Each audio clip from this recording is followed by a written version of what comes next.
Thank you for joining us for this month's News and Views. We have a chock-full program today. In Champlin, City Council member Ryan Karasik is here to talk about Mississippi Crossing's redevelopment plan. And City Planner Scott Schulte is here to discuss commercial development. In Ramsey, our guests are City Council member Jason Tossi, and he's going to talk about the Armstrong Interchange project on Highway 10. Also, Nicole Wenberg is here to give us a recap on the recent Happy Days in Ramsey. In Andover, City Council member Julie Trude stops by to talk about a recent survey that was done, and the residents gave Andover an A+ in lots of subjects. She will fill us in. And also Kevin Starr is here because he's in charge of the many beautiful parks in Andover. And in Anoka, City Council member Jeff Weaver is here to tell us about the Waterfowl for Warriors program. And Darren Berger is going to talk about home improvement programs through the Center for Energy and Environment. All that and more is coming up right now on News and Views. QCTV is an award-winning community media center. We inform citizens about the actions of their city governments. We connect residents to the events and activities happening in their own backyard. We engage others to provide local programming to our Channel 15. We innovate, offering live event coverage via our website and on-demand streaming of regular programs. We collaborate with local organizations for important community conversations. Most importantly, QCTV tells the stories that matter to the people who live, work, and play in the communities of Andover, Anoka, Champlin, and Ramsey.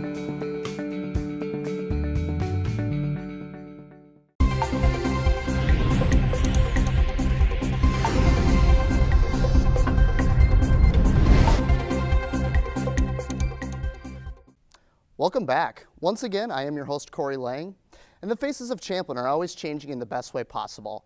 So after saying that, the theme for this segment is development. And joining me is my first guest today, and that is City Council member Ryan Karasik. Welcome, Ryan. How you doing? I'm fantastic. Thanks for having me. Yeah, absolutely. Thanks for being here. So we're here to talk about development, specifically the Mississippi Crossings redevelopment plan. Can you give me and our audience a little background on kind of about that? Certainly. It all kind of started back in 1999 where the city and the council put together a citizen task force of 26 members to look at that area to find out what they could do for redevelopment and find out what the vision of the city had for the future. So it's been quite a long time coming along as far as the process is concerned of acquiring lands and that through that area. And we're now at the end of it, to the extent that we've acquired most of all the lands just in the last year and raised the last buildings that are there. So it's a really exciting time right now for an opportunity for the city to reinvent itself on the riverfront. Fantastic. Can you touch on a little bit about the future of the crossings area, what's included, and when residents can expect to see stuff popping up there? Yeah. Well, it's obviously a very exciting area. You know, everybody's driving by now looking at it, and it's a big open space. I know I talked to a number of times the residents that live over there, and they would love to see it just be the way it is right now forever. Sure. But you know, it is an area that, you know, I always say that God isn't making any more riverfront property, and it's a great asset to the city. A third of our border is river. And unfortunately, there isn't a lot of opportunities for the residents of Champlin to actually utilize the river. We do have a few parks where we can get down to and enjoy it. And I think that this is going to be one area that the residents should be able to utilize and should be able to come to. It is beautiful. I mean, the whole area there is absolutely beautiful. I've seen photos of the area up at 50 foot high, and it overlooks, you can see the Minneapolis skyscape, you can see the park reserve, you can see obviously up and down the river. It's just an amazing area, so there's certainly an opportunity to do something special over there. We had at one juncture a developer that was interested in that as far as putting up an apartment, a market rate apartment building, a higher end, high amenity, high rent apartment facility. Unfortunately, that didn't work out. for the city. They had some financial constraints with the structure of their financing that didn't exactly work out for them. So that went away. And recently we hired Cassidy Turley, a real estate broker, to start looking at other options that we have for that area and start marketing it to different developers. We have had a bit of interest from developers that want to develop on that area, and it just hasn't been, so far, hasn't been the product that we wanted. We recognize that that area is special. It's special to the city, and it's special to the residents in Champlin. And we want to make sure whatever it is that we do there, we do it right. It's taken, 14 years when this plan first started to where we are right now, and it would be a shame if we just put something up there just to build something right now. So all the folks that I talk to all the time, they say, you want to know what? Take your time, do it right, and that's what we're really focusing on. So we do have developers that are interested in it, but they're just not the product that we exactly want yet. But we're hopeful, and Cassidy Turley, our real estate brokers that are helping us, are hopeful that that will all start coming to fruition. As the economy continues to improve, development continues to come along, that whole area will improve. To touch on another part of that question, to give a little bit of an explanation of the development as a whole, it's a 60-acre area. When we're talking about the Mississippi crossings, it's not just the piece of land right next to the bridge, behind the gas station, behind the liquor store and Q Fanatic and that there. Sure. We're talking about an area that expands all the way down the river to even to the new roundabout in Hayden Lake Road. And that is the beginning of an area where people are going to go into that's going to be more of like a park that residents are going to be able to go to and utilize to have something on the river that they can enjoy. Sure. And there's land along that entire stretch and on both sides of the highway. So there's going to be a multi-phase development, hopefully, that will include a lot of housing. We initially wanted some commercial space. We were looking at a restaurant on the river, which I think would be amazing to have a restaurant on the river, something maybe a little bit elevated with some rooftop dining. Sure. That can utilize the views of the river. So I'm very excited, and I'm hopeful and optimistic that we're going to get something really good there. At least that's something that I'm focusing on and fighting for. Sure, absolutely. Well, I think you hit the nail on the head. The river's beautiful, and it would be a shame to not utilize the wonderful asset the city of Champlin has. So, well, I think we're running short on time, but I just want to thank you for being here today, Ryan. Thank you. I think that's very helpful information and great for the residents to hear. Yeah. So now we're going to just take a quick peek at a recent networking event. It was the 27th annual Champlin Business Appreciation Day Golf Tournament. So let's take a look at that right now. Here at the Links at North Fork in Ramsey, business folks are gathered today for the 27th Annual Business Appreciation Day, sponsored by the City of Champlin. We had an opportunity to check up with EDA Executive Director John Cox, who filled us in. John, tell us what's going on here today at the golf club. Well, Catherine, this is our 27th Annual Business Appreciation Day. It's a day of fellowship where we invite our business partners, our clients, our vendors, business leaders within the community. It's just a fantastic day, and as I mentioned, it's 27 years we've been doing this year at the Links in North Fork. We've invited all the partners that we do business with, the business leaders within the City of Champlin, and asked them to come out and just spend a day with us. It gives us time to be with them and thank them and appreciate them for the business they do with us. Champlin is a wonderful city to do business and live. We have a lot of community support with all the businesses that we have here, and I noticed over the years many of the residents really have a lot of loyalty to our local businesses, and they like to do what they can to support local businesses. Golf is an interesting game, sometimes fickle, and so we asked some of the people here today how their game has been so far this year. I've golfed twice this year, and it's terrible. So, and I'm sure it will be today. Not great. My golf game hasn't been that spectacular. We'll see how it goes today, but I'm looking forward to a good day of golf with friends and a lot of great people. Not so good, but I'm working on it. That's why I'm here. I love golf. It's fun, but I don't take it too serious, so I have a good time when I'm out here. There's a hint of autumn in the air today, and so we asked some of the participants what their favorite thing is about fall in Minnesota. I think it's the colors, just going out and enjoying nature. So I just love it right after Labor Day, and we can enjoy that in here in Minnesota. I love to hunt, so I spend a lot of time hunting out in the fall. I think the apple picking and the bonfires, definitely not picking up the leaves in my yard. High school football and professional football. Who won the tournament? The Summit AR team beat the Willie McCoy's team in a playoff. Both teams finished at 10 under par.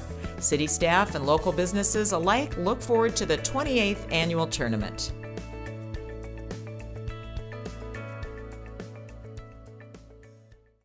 Well, it's certainly fantastic to see smiling faces and folks just getting to network with each other on the city side as well as the business side in the city of Champlin. Second guest today is Scott Schulte. He's the city planner for Champlin, and we want to welcome him today. Thanks for being here today, Thanks, Scott. Corey. Thanks for having me. Appreciate it. Absolutely. How's things with you lately? Good, good.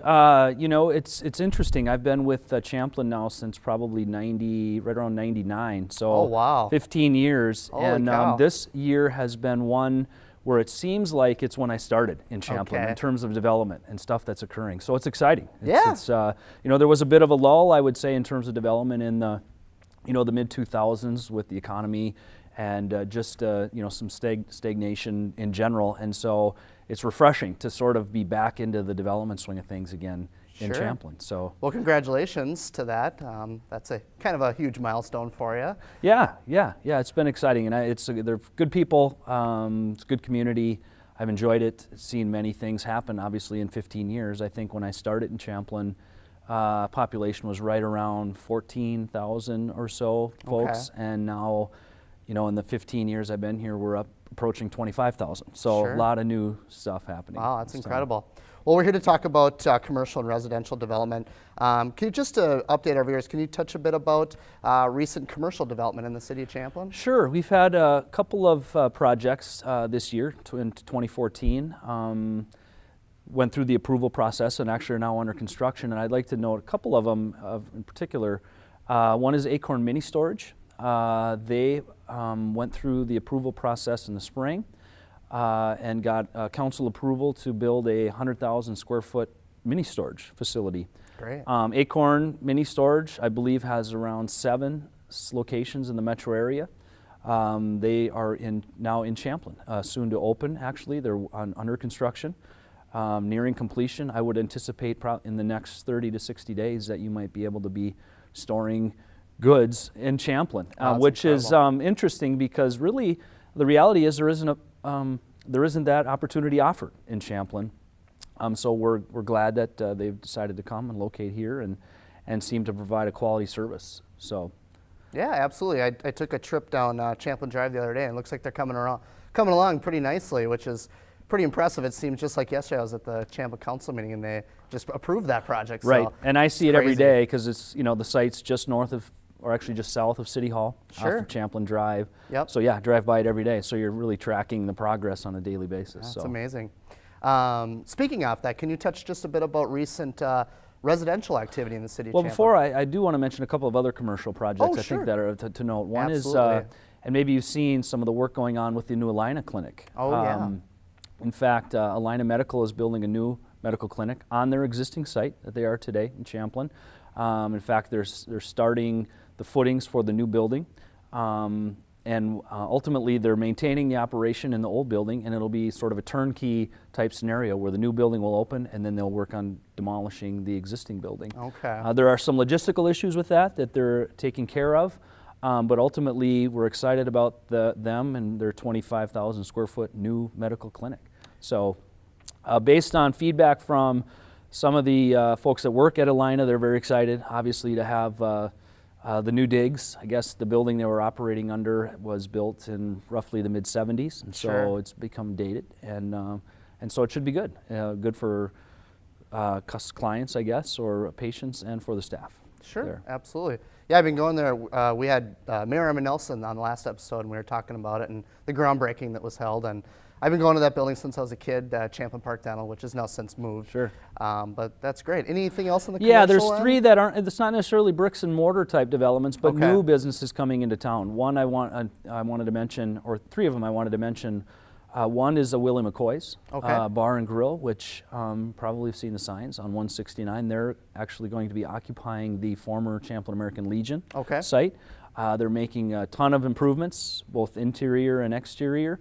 to kind of spruce that building up. But Willie McCoy's is sort of a rustic prohibition-style bar and grill, so family dining, but they'll also be maintaining the banquet aspect of the operation that was, if you recall, at the Legion was offered as well. So exciting that we're getting a user for that building and one that's is high quality, and also is maintaining that banquet option as well for Champlin, as it's pretty much the only game in town for an event more than 200 people is the American Legion. Sure. And the two other businesses I wanted to mention, one is Village Games, who actually, Village Games is a retail gaming establishment, but they also provide, along with the retail gaming, options for you to play. Actually, invite friends and play or try out or sample some of the games that they offer. So Very it's cool. board games, and mainly board games, but card games and etc. They're actually moving their operation from Anoka into Champlin in the Champlin Station retail building, which is just north of Mann Theater. Oh, gotcha. So that they'll be probably doing some tenant improvements for that business here in the next month or so as well. Okay. And the third I wanted to mention was Little Orbits, which is it's actually a mini donut manufacturing company. So they don't make the donuts, but they make the things that make the donuts. Gotcha. And they're actually moving an operation from Plymouth into Champlin, and they'll be in the Elm Creek Commerce Center building, 109th Avenue 169, larger buildings down there. So again, excited to see some spaces being filled by some unique businesses that add some flavor to the city. So fantastic. Well, unfortunately, we are running out of time. I know you wanted to touch on commercial development, but maybe we'll save that for a future episode. I just want to thank you for being here today. Now we're going to take a quick peek at a recent PSA day that was held at Champlin, where QCTV hooked up with a few key staff members from the city to talk about what's going on in their neck of the woods. Let's take a look at that right now. Every city hall has a group of individuals that are working very hard on your behalf. These departments take care of things that really do affect your life, whether it's dealing with the streets or the beautiful parks or urging economic development to your community. We stopped by Champlin City Hall to see what's going on. Hello, my name is Tim Hansen. I'm the city engineer for Champlin. The engineering department is responsible for the design and construction administration of public improvement projects involving sanitary sewer, water service, drainage, streets, street lighting, trails, and sidewalks. The City of Champlin is home to 32 parks spanning over 300 acres of land. Most of them are small, local neighborhood parks featuring play equipment and a few additional amenities. The Champlin Police Department proudly serves the people of Champlin 24 hours a day, 7 days a week, 365 days a year. The Code Enforcement Department is responsible for the zoning ordinance, the public nuisance ordinance, the property maintenance code, the vacant building registration ordinance, and the rental licensing ordinance. Today we are known as the Anoka Champlin Fire Department. We have two stations, one in the city of Anoka and one in the city of Champlin.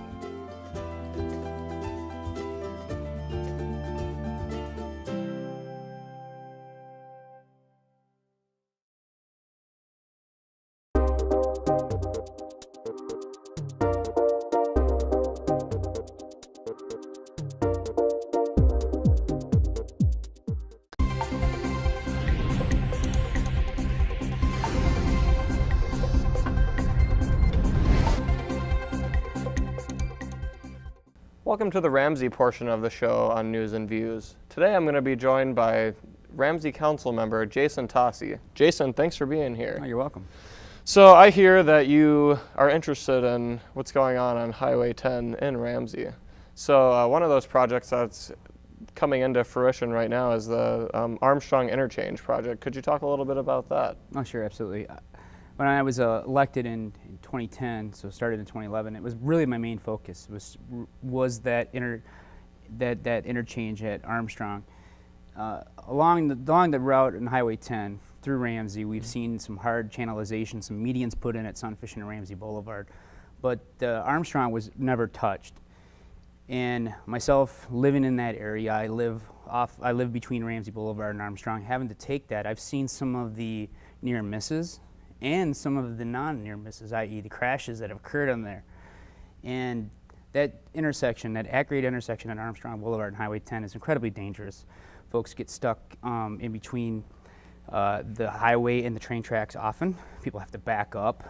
The whole thing has been kind of a mess. And then if you throw in the fact that our first responders, our police and our fire, have no way to get to Highway 10 if you have multiple trains going through those tracks. We've seen it before. Those trains can go fast, but they can also decide to take their sweet time through there. And when you have a mile-long train, sometimes it could take up to 7 minutes for our first responders to get to an accident on Highway 10. And we brought up an example, and so in early 2012, we started lobbying the legislature very hard to get those improvements at Armstrong. And one of the things we did is we showed a video of an accident that occurred at Sunfish Boulevard. And well, you would ask why Sunfish Boulevard when we were worrying about Armstrong.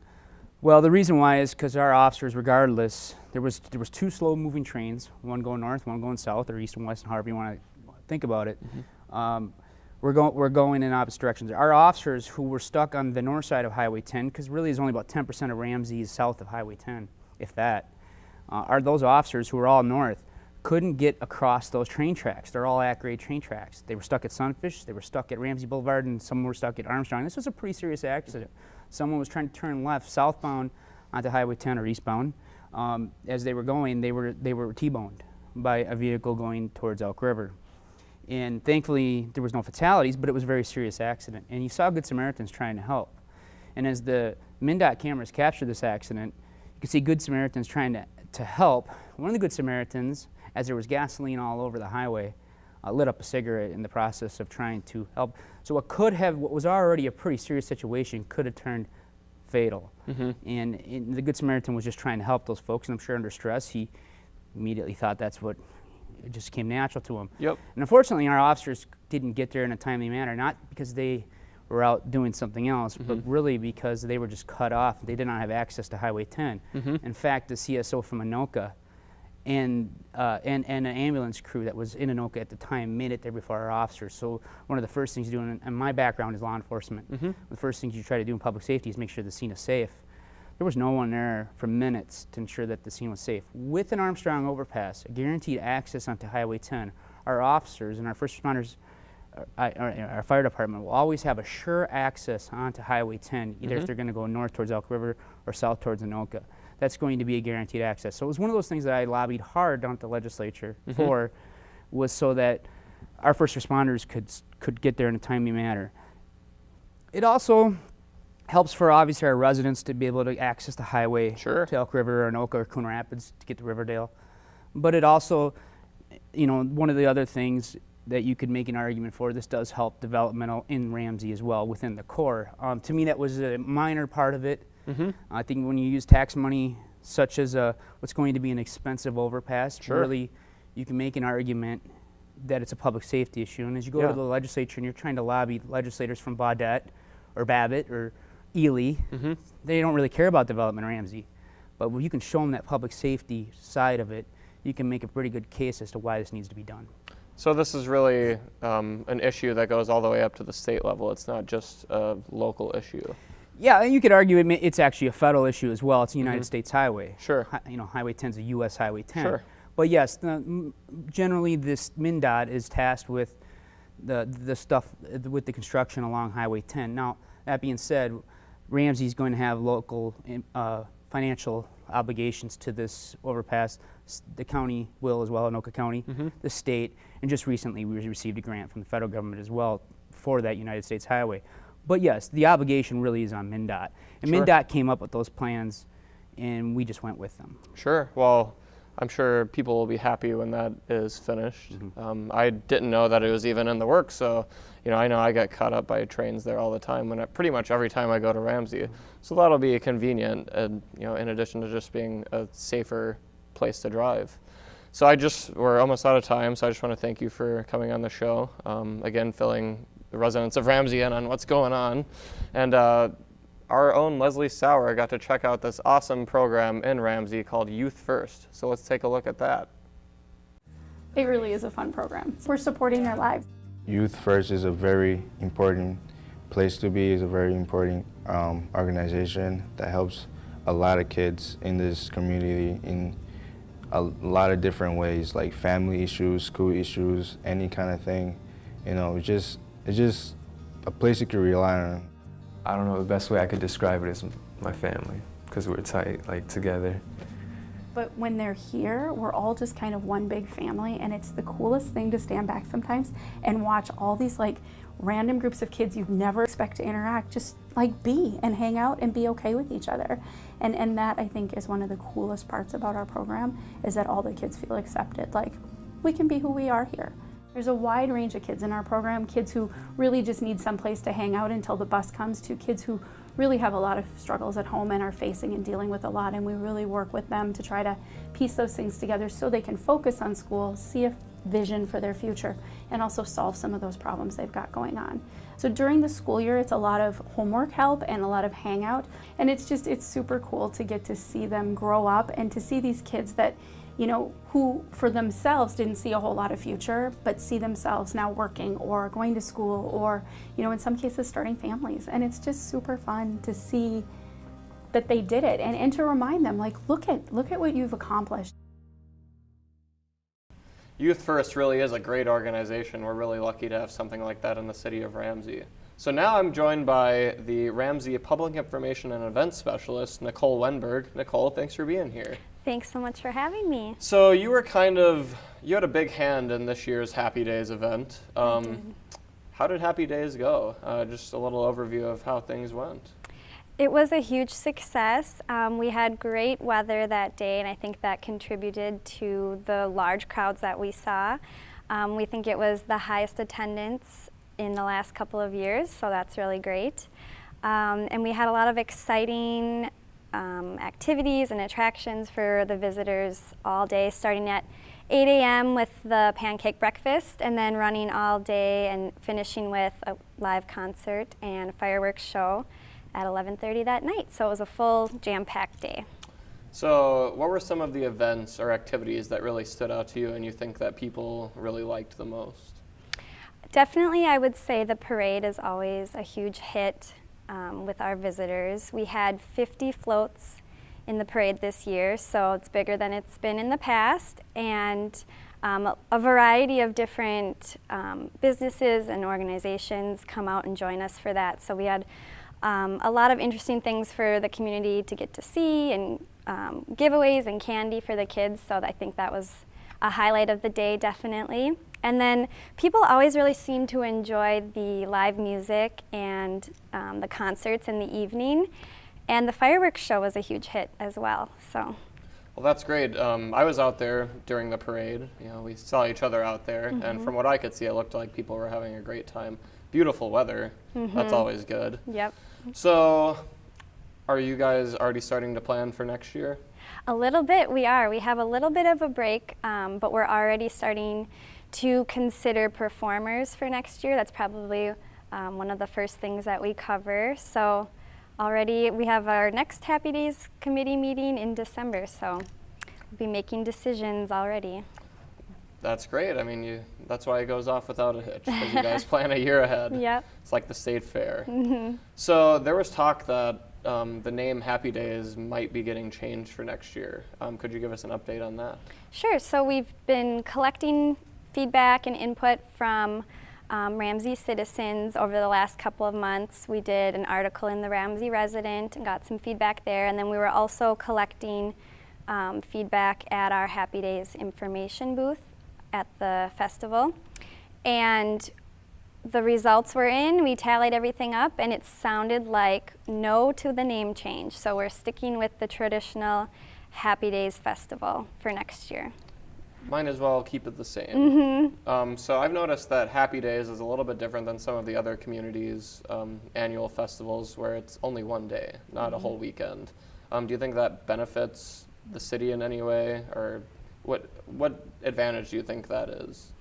I think, you know, in the past it's been spread out over a couple of days, but recently we've condensed it all into one day, and I think that that makes for a higher quality event, higher crowd attendance. Everyone comes out on that one day, and we just fill the day from start to finish.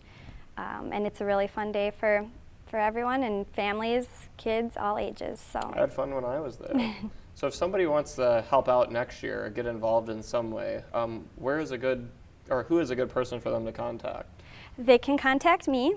And my email is nwenberg@cityoframsey.com, or they can also contact me by phone, which is 763-433-9831. That's great. I'm sure that will be useful to some people. We also have a lot of information on our website as well. Perfect. Yeah, those are great resources. So you were an intern this year at Happy Days, but I've heard that you have just come on full-time with the City of Ramsey. Congratulations. Thank you very much. Could you give us a little insight on what you'll be doing for the city? So my main projects will be any events that the city is hosting, groundbreaking ceremonies, ribbon cuttings, our business networking events and expos, that type of thing, and then of course Happy Days. And also I'll be working a little bit on communications for the city. Well, that's great. Well, congratulations again. Thank you so much. So I just want to thank you for joining us on the show today. We learned a lot about Happy Days. I'm glad it was a success, and I hope it continues to be. I'm sure it will be. So the Anoka Area Chamber of Commerce recently held an annual scholarship fund event in Ramsey. Catherine Lenneberg has the scoop. Rum River Regional Central Park is the scene this afternoon for the 10th annual Benefit Bash. We talked with Jim Steffen for the scoop. We're out here at Rum River Central Regional Park in the city of Ramsey, Anoka County, of course, and we're raising money for the Ann Talley Anoka Area Chamber of Commerce Scholarship Fund. It's always at this location. There's a beautiful Anoka County Park again, well done, and they do raise a lot of money for it. It's a scholarship fund that we put in place many, many years ago, and in fact it used to be just called the Anoka Area Chamber of Commerce Scholarship Fund. Ann Talley is a person that passed away. She was on the board of directors at the time of a tragic accident, and so over the course of the next year we had some discussions with her parents and decided to name the scholarship program after her, and it was a great call. Well, about 10 years ago, Jim and I were hosting my 40th birthday here, and we had so much fun. And we kept thinking, well, what could we do to keep doing this party? And Jim and I felt that if we were going to do this party, we wanted it to benefit someone or something. And that's when we decided to help the chamber out. Raise a little bit more money every year, so it's hard to stop. You know, we keep saying, how long will we do this? And we'll probably keep doing it as long as people want to come out and support it. Ramsey is a place where people really come together to support each other's causes, and today is an example of why people really like it here.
And welcome to News and Views. I'm Catherine Lenneberg, and today we are talking about Andover and what a great city Andover is. And joining me is one of the biggest city boosters, Julie Trude. Hi. Thank you so much for being with us here today, Julie. Thank you. Very good. Now, there was a recent survey that went out that was done by Bill Morris of Morris Leatherman Resources, and it says that people were very satisfied with living in Andover, and they're satisfied with the way things are going, and they're also optimistic about the future. Why do you think folks like living here so much? Well, the things I hear from people when I'm out talking to people is that they just love the open space. They feel like they live way out in the country, but yet it's 20 minutes from Minneapolis, so it's an easy commute. We enjoy nature in our yards. I just can't believe how many people have seen a coyote. I mean, you can live on a street, on a county road, and there are coyotes taking your bunnies and whatever rodents you have in your yard, and I'm just shocked. People have chickens, we have farms. I have neighbors who can board their horses a half mile from their house. So they love that ambiance of living out in the country, the amenity of being near the city, and those things come first, open space, rural feel, and then after that we hear schools. The real estate agents say people want to live in the Andover High School attendance area, but in general the Anoka-Hennepin district is favored. They love parks. We have a lot of young families, so our athletic programs and services are excellent. We're a younger community, so we have some trails near the new neighborhoods. You see people out walking and biking every day. Besides that, we're next to Bunker Park. We have the scenic Rum River. There's a couple of lakes. So just, I'd say amenities, nature, the rural feel are really very high on people's lists. And even this summer, I went to a conference and we had a speaker talk about Love Your City. And I came back and said, well, let's put something at our Fun Fest booth. And so we had sheets where people could write down what do they love about their city. And these things that came up in the survey were all the same things that we saw on those sheets, except I'd add the YMCA. Very good. That came up over and over. Now, one thing the survey said they'd like more entertainment, dining and retail shopping. Do you agree that Andover maybe needs more restaurants? Well, all of us would love to enjoy eating out and have a larger selection of restaurants, and it's been a council goal and priority for a long time. And in fact, we have a staff person that calls any new franchise that somebody sees or hears about in another state and invites them to come and look at property in Andover. And so we're working on trying to recruit. The ones that we have are doing tremendously well, which is kind of a testimony that another one could come and do well. And I think here's the reason that we are not getting those restaurants, and it's that we don't have a highway or an interstate.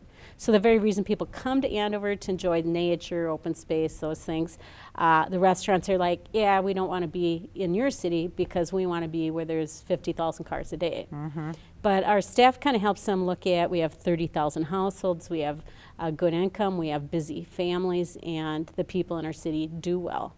So we're trying to overcome the formula and get more restaurants. So we're aware of this. I think everybody on staff would like more places to eat out. So yes, it is something that we're aware of. Can you talk a little bit about the open space program? Yes, and a number of years ago, the residents voted on a voter referendum to fund $2 million of purchases of open space land. And we've now completed 3 purchases. Another one will be finalized next month.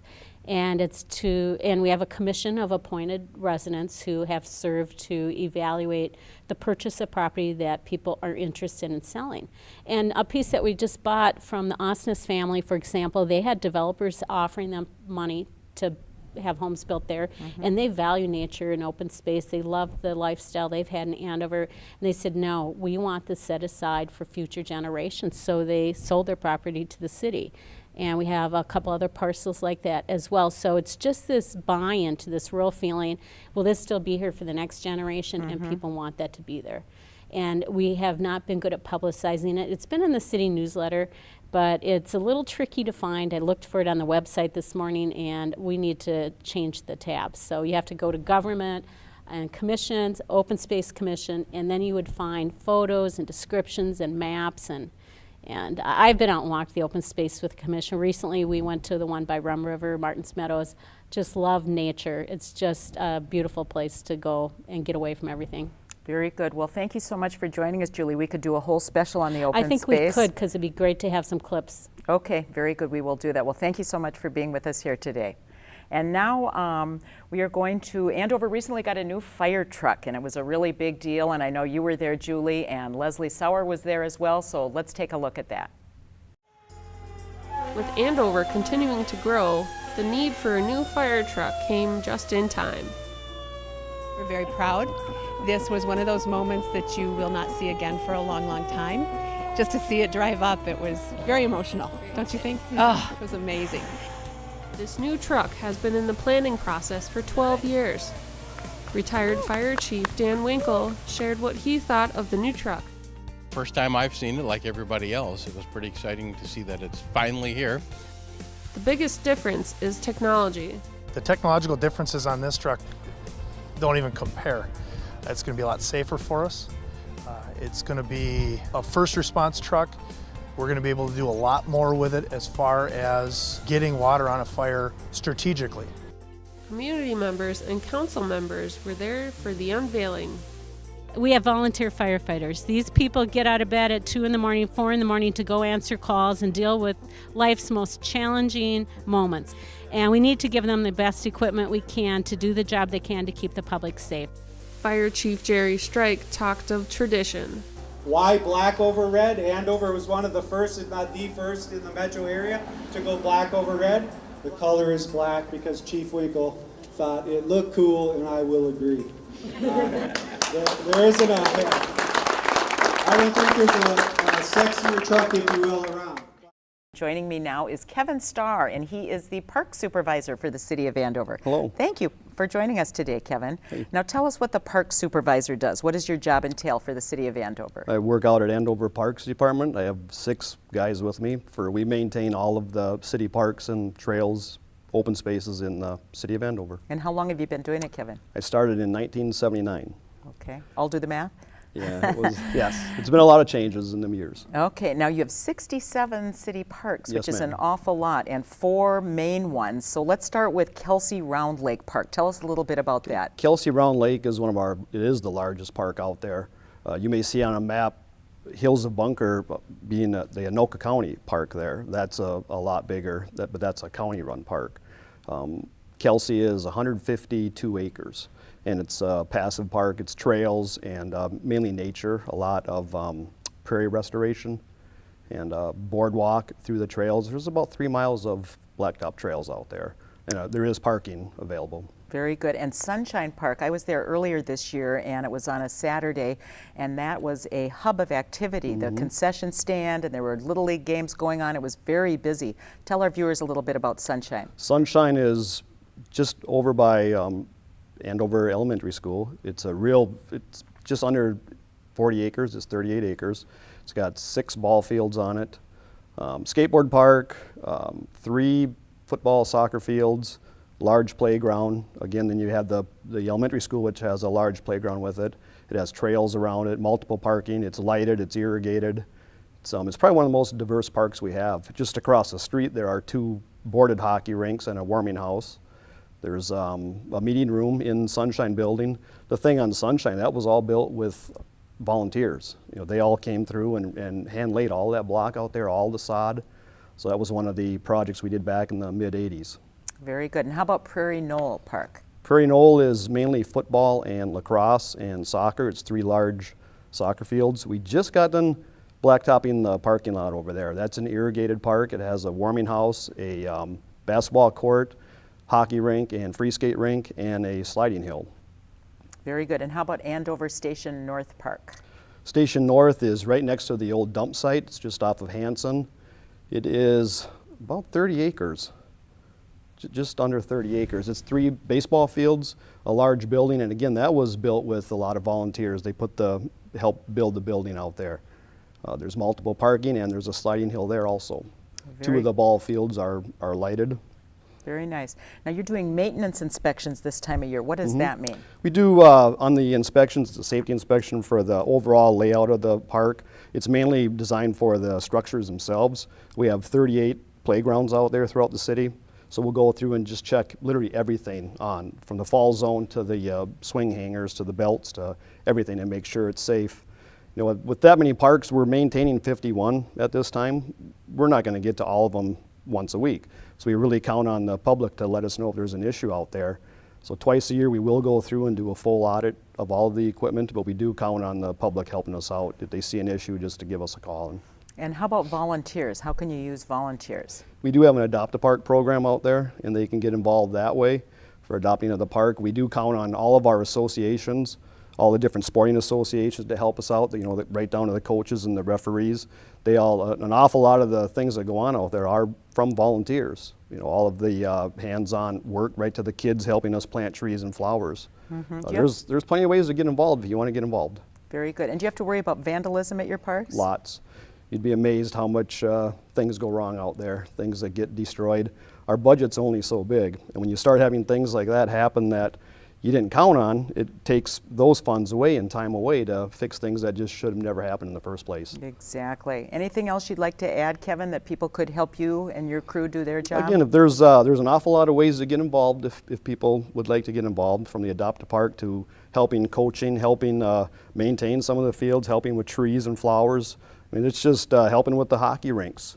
You know, we still look for volunteers on hockey rink, warming house also. So yeah, there's ways to get involved. Just check out the website and all the information's there. Very good. Well, thank you so much for being with us Thanks here today. a lot for having me. Yep, you bet. Our pleasure. So now we're going to take a look at a very deserving organization called Youth First, and they are the only free neighborhood-based after-school program for youth that are ages 11 to 18, and they recently held a fundraiser. So let's take a look at that now. I think we're just ready to play some golf. Today is our exciting women's golf event, our 5th annual women's tournament that we have to raise funds for our beneficiary that we select each year. Each year TPC Rose selects a beneficiary to support, and this year it is Youth First based out of Anoka. We primarily focus on the Anoka County area because that's where we all live and do business, and we want to pay it forward and give it back to our community. Well, we have a record number of golfers. We have 120 women playing today, and we're so excited. We have beautiful weather. We're going to be out on the course playing a scramble tournament, and there's all kinds of fun stuff going on. There's party cars that you can win. There's raffles going on with a bunch of great prizes. If I win the party card, I'll be especially happy, but yeah, no, I'll be out there with my foursome and hoping to tear it up. My foursome is just out to have a really good time. My reward today is this beautiful blue sky day. You know, I don't have any hopes of winning, but I know we're going to have a ton of fun. Yeah, and that's what, I mean, it just adds to it. It's a blast to just get together with the women and the community. And so I really think this event is one of the best you can come to. Suck it! Yahoo! Woo! Har! Yahoo! Allison is my friend. We met in school when we were younger and grew up together. We did everything together. Then one day something happened, and people started to tease her, being really mean. At first she would pretend it was no big deal, that it didn't hurt her. But after a while it started to get to her. Her grades started to slip, and she used to be such an awesome student. Then she stopped talking to everyone, even me. Now she's not around anymore, and I miss her so much. Allison was my friend.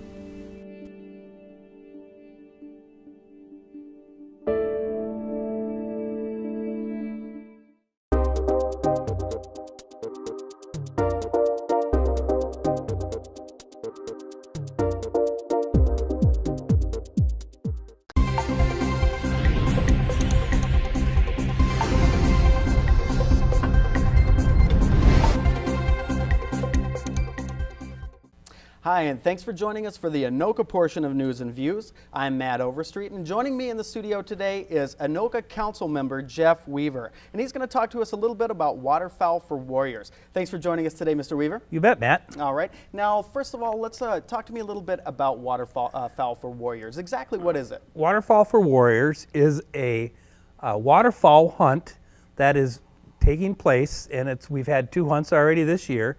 But they're hunts for waterfowl that are taking place on the Anoka Nature Preserve, which is a part and a piece of ground up in the north part of Anoka that the council put into perpetual easement. And it's a very unique piece of ground because it's got a lot of history. It's got history that dates back to the state hospital farm. And so the field that these veterans are hunting was part once of the state hospital farm that dates back to the late 1800s. It's phenomenal. Wow, that's historic. And you said a couple of these have already taken place. Yes, the first hunt was, there had been 2 hunts in September, and the gentlemen have taken quite a few geese. It's been wonderful, and it's been an array of, the first hunt was mostly older vets. So they had World War II vets, Korean War vets, wow, and Vietnam vet, but these World War II vets. Just imagine having some 90-year-old guys. We've had some in wheelchairs, but some of these guys that are pretty spry, out hunting And you know, they're so emotional because they can't remember the last time they were able to go, and to have all this work set up for them to have a successful hunt is quite remarkable, and we're doing it right within the city limits of Anoka. And Matt, the program is guided and volunteered by State Highway Patrol troopers. The major's been out there, and Anoka police officers. So you've got all this law enforcement that's out there working with all these veterans, and you'll have a one-on-one volunteer to vets that are hunting. So it's just a phenomenal day out in the field. And then in the after the hunt is done at lunchtime, some of the Anoka firemen come out. They bring out the Anoka Fireman Grill, and they serve a wonderful meal of hot dogs and hamburgers and beans and potato salad, and have a great big picnic for these guys before they go on their way. That sounds like a blast. It is. Now, I know you said a couple have already happened, but there's a few more that are going to be upcoming, and can you tell me when those are going to be? There are. There's going to be one more hunt on Tuesday, October 14th, and then the last hunt will be on Monday, October 27th. Wow, that's an amazing thing that you guys are doing for them. And is there anything that the community can do to volunteer and help out? You know, if somebody has an interest, they could get a hold of me, and then I'll direct them to the appropriate folks that are keeping track of all the volunteers. But they could call or email me on the city email address, and they can find that on the city website. And there's also a link on the city website. This is probably the right way to go. If you go to the City of Anoka website, go to Community Events, go to Waterfall for Warriors, click on that tab. There'll be some photos of the hunts that have happened, and also a contact name, phone number, and email address. And we can help direct some of that web traffic as well with the graphics. So absolutely. That's an amazing thing that we can do as a community to give back to our nation's veterans. It's phenomenal. What's really neat about it is the park board was involved in giving the permission. You know, the council gave the stamp of approval. We've had city staff, a city administrator, city engineer. Those folks have all been out and had lunch with these vets.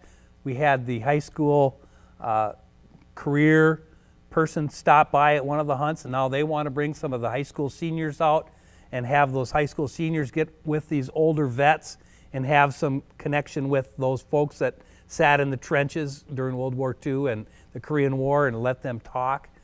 It's phenomenal. You can't buy that.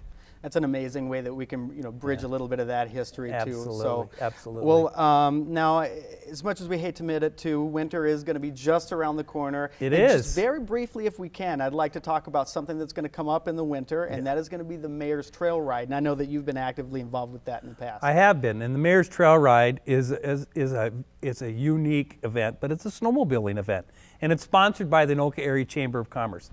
And the Anoka Area Chamber of Commerce consists of 11 or 12 different communities, and 6 of those communities are right on or touch the Rum River between here and St. Francis. So those communities are all involved. So when you get all 6 mayors of those communities out riding and raising funds on a chamber-sponsored event, and then the dollars that are put into those communities, it's quite remarkable. Over the last 4 years, I would say the Mayor's Trail Ride has raised and given out more than $12,000 to the charities, and those charities are the pick of the mayors that ride with. So that was my next question. The Mayor of St. Francis, Mayor Tveit, has given his funds to the St. Francis Ambassadors Program.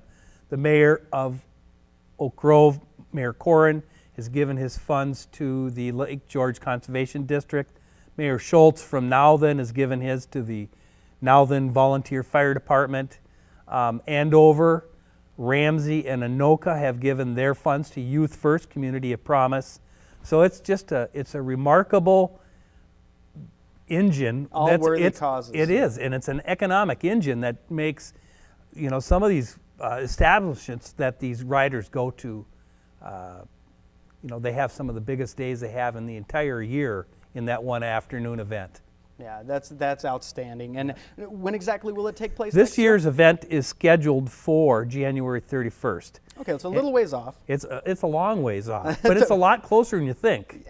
Sadly, yeah. Absolutely. So, well, I would want to urge any of our viewers who want to take place in that they can take a look at some of last year. I took place in last year's Mayor's Trail Ride, and I can tell you it was an absolute blast. So we had a lot of fun along the way. So I'm sure we'll have somebody along for this year to cover it as well. Thanks again for joining me today, Councilmember Weaver. Coming up, QCTV's Leslie Sauer attended the Celebrate Anoka Golf Tournament, and we've got some video for you to check out next.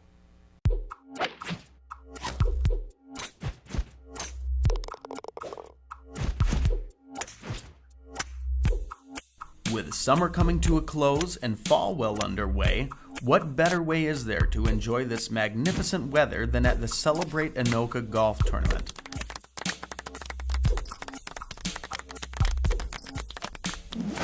Held at the Greenhaven Golf Course, this scramble-style tournament had an Angels and Demons theme, in which 9 holes were set up to be particularly easy, and 9 holes were set up to be as hard as it gets.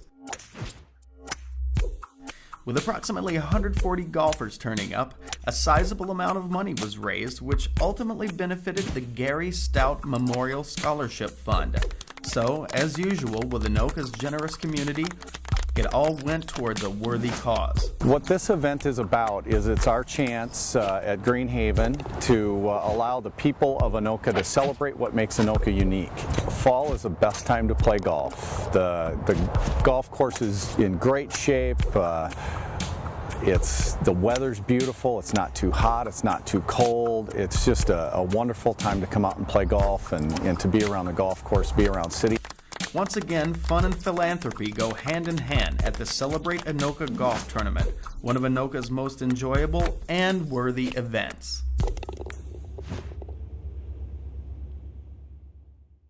Welcome back. Now joining me in the studio is Anoka HRA House Manager Darren Berger. Thanks for being with us today. Thanks for having me. So Darren, can you explain to us just a little bit about exactly what the HRA does and what how it benefits our community? Yeah, the Housing Redevelopment Authority, we basically coordinate the city's preservation of existing housing and existing neighborhoods, but also work to redevelop any blighted or substandard homes or properties within the city. And what specifically are your duties as house manager? Well, first and foremost, I work between the public and our city staff and council and my HRA board, and try and work with people to not only redevelop, but also work with different housing programs within our ability that we have set up, and I think we'll get to that later. But really just try and coordinate our various redevelopment within our various rules and policies. And then any sort of real estate activities that we do, any transactions, I coordinate those, sometimes with the realtor, sometimes not. But that's mostly it. Yeah, well, you just mentioned some of the programs, and just recently I became aware that the HRA was providing some home improvement programs. Can you tell us a little bit about those? Yeah, we actually have quite a few. We have, I think we have 6 different programs right now. Some vary in interest rate, some vary with different matching amounts that the homeowner is required to put forth. We have a maximum of $25,000 on one and a minimum of $1,000 on another. So it varies quite a bit, and it's for homeowners and rental property owners to make any improvements they see fit, especially energy improvements. That's a big one. But any improvements that they like to do on their properties. As you mentioned especially energy improvements. Now, are those the programs that I was reading about that are through the CEE? Yeah, and actually all of them are. Center for Energy and Environment is CEE, who we contract with, and they administer all of our loans for us. They do the underwriting and approvals and the inspections, and they do the scope of work and the whole thing. So for us to not have to take on a full banker's role and a lending role like that and be able to contract that out, it's very good for us. And they've done a wonderful job. They've done 20,000, I think actually this is their 35th year. Wow. And they've done 20,000 loans and counting just within this realm. So it's a good partner for the city of Anoka to have. And that's just in the city of Anoka? The 20,000 is statewide, sorry. Okay. Clarified, but we've done hundreds here in the city of Anoka over the years. That's outstanding. Yep. Yeah. So, and I noticed that the CEE is offering some free home remodeling advisor visits. How can that benefit homeowners? Well, if you're looking at doing any sort of remodeling or any work on your home or rental property, there's a rehab advisor that comes out, and it's a third-party person who would come in and they'd look at any sort of mechanical upgrades you're looking at doing, or structural work, or any sort of energy, like I mentioned, any sort of energy upgrades, anything like that. They'd work with you and look at what you want to do and look at what they might need to do in order to make it more energy efficient or things along that line. That's awesome. That's a wonderful opportunity, I'm sure, for homeowners all over Anoka.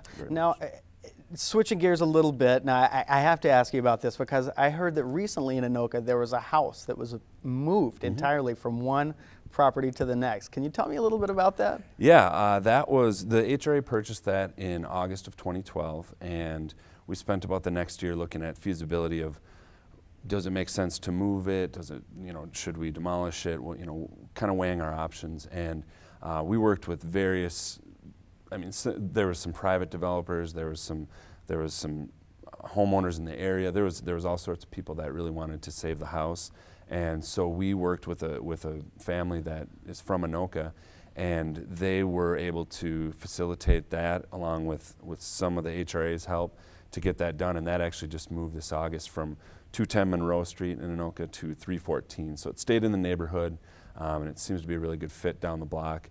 And they're just working on finalizing the foundation now. So we're almost there, and then they're going to put quite a bit of work into it, and it'll be a great single-family home for that area. That's something else. Well, as usual, it was great talking to you today. Thank you for joining us. Thank you.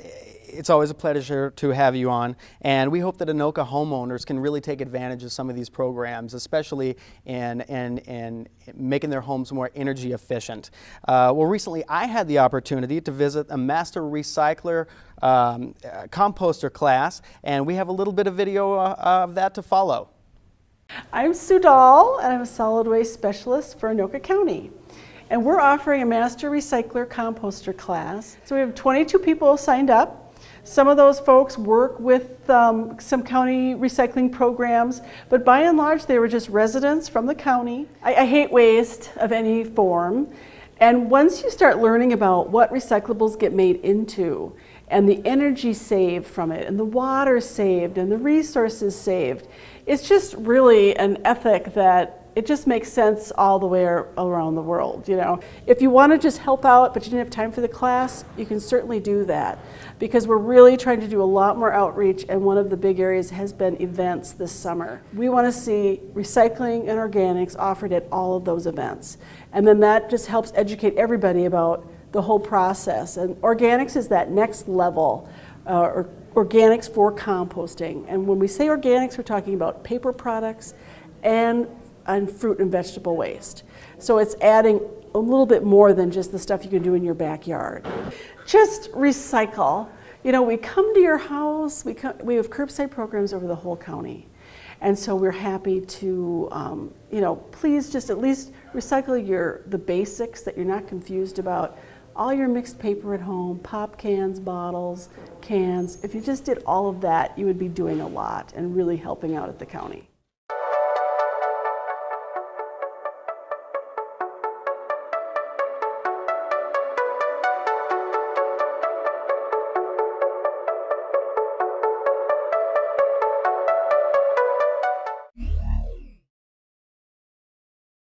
Well, that's it for this episode of News and Views. Stay tuned to QCTV for all the coverage in your community that matters. And check us out online at qctv.org. Thanks for watching QCTV.